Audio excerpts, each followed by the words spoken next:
1 Corinthians chapter 11. Follow me as I follow Christ.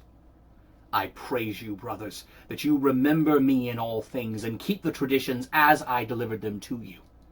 But I would have you know that the head of the woman is the man, the head of every man is Christ, and the head of Christ is God.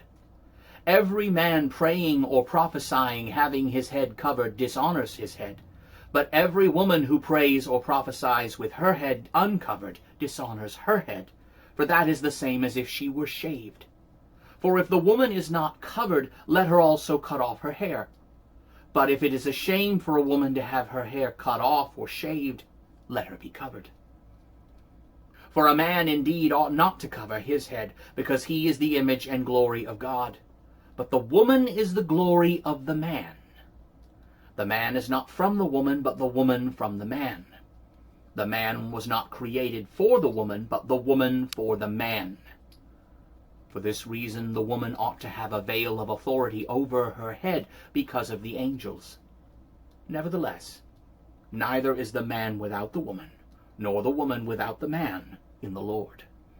For just as the woman came from the man, so the man comes through the woman. But all things come from God.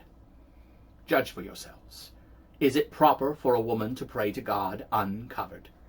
Does even nature itself not teach you that if a man has long hair, it is a shame to him? But if a woman has long hair, it is a glory to her, for her hair is given her for a covering. But if anyone seems to be contentious, we have no such custom, nor have the churches of God. Now, in what I have to say to you, I do not praise you. You have come together not for the better, but for the worse. First of all, when you come together as the church, I hear that there are divisions among you, and in part I believe it. But there must also be factions among you, so that those who are genuine may become evident among you. Therefore, when you come together into one place, it is not to eat the Lord's Supper. For in eating, each one eats his own supper ahead of others. One goes hungry, and another becomes drunk. What? Do you not have houses to eat and to drink in? Or do you despise the church of God and shame those who have nothing? What shall I say to you? Shall I praise you in this? I do not praise you. I have received of the Lord that which I delivered to you.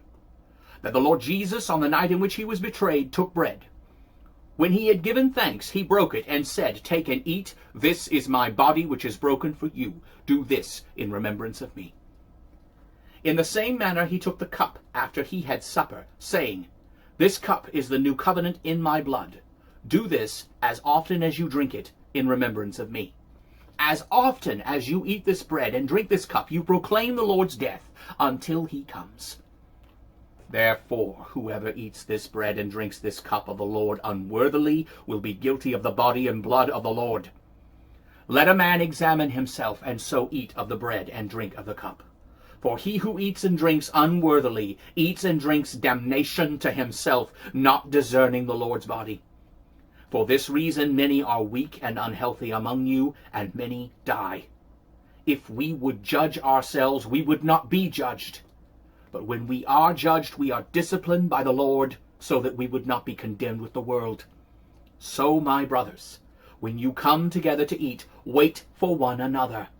If anyone hungers, let him eat at home, so that you may not come together into condemnation.